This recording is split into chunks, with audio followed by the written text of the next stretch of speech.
देश में अगले महीने राष्ट्रपति चुनाव होना है। इस चुनाव में उम्मीदवार के रूप में जेडीयू के मुखिया और बिहार के मुख्यमंत्री नीतीश कुमार की चर्चा जोरों शोरों से है। चर्चा भी उन्हीं की पार्टी की ओर से होते दिखाई दे रही है। पार्टी के कुछ नेता उन्हें उम्मीदवार बनाने के लिए कह रहे हैं, तो कुछ सिर्फ इसे अटकलें बता रहे हैं। इस हाँ ना को भाजपा के खिलाफ जेडीयू की राजनीति बताई जा रही है।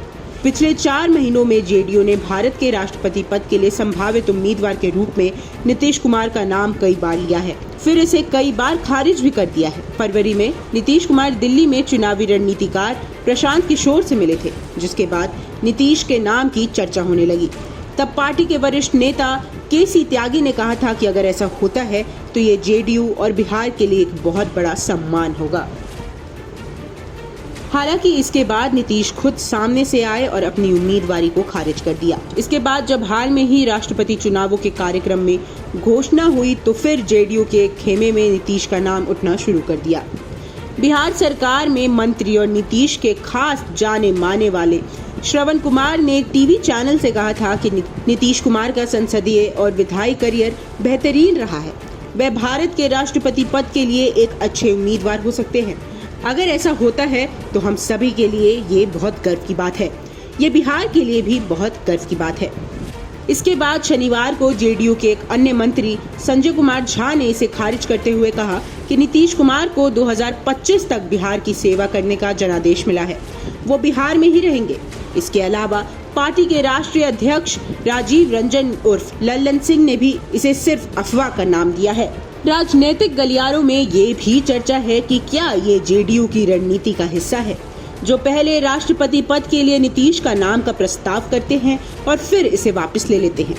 सवाल ये भी है कि क्या नीतीश की मंजूरी के बिना जेडीयू में ऐसा कोई बयान जारी कर सकता है। ऐसा लगता है कि ये भाजपा पर दबाव बनाने के लिए जेडीयू की रणनीति है। बीजेपी को जाति जनगणना के प्रस्ताव पर पहले ही नीतीश पीछे ढकेल चुके हैं।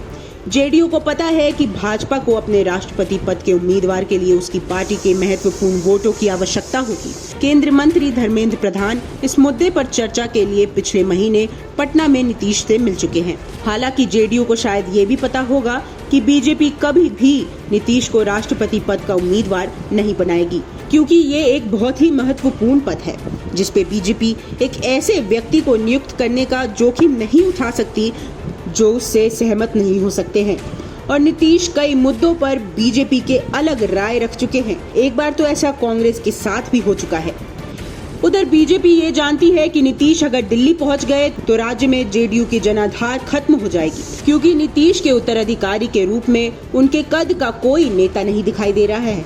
उधर जेडीयू बीजेपी पर इस चुनाव के बहाने दबाव बनाने में जुटी हुई है, क्योंकि उसे पता है कि बीजेपी के पास बड़े सहयोग नहीं है और भाजपा अपने सबसे बड़ा सहयोग जेडीयू को नाराज नहीं कर सकती।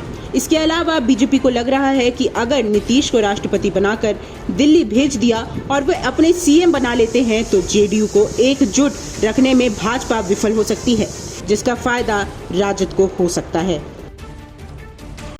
और आप हमसे जुड़े रहने के लिए सब्सक्राइब करें YouTube पर, फॉलो करें Twitter पर और लाइक करें Facebook पर। और ज्यादा जानकारी के लिए आपको टाइप करना होगा सिर्फ न्यूज़ नशा।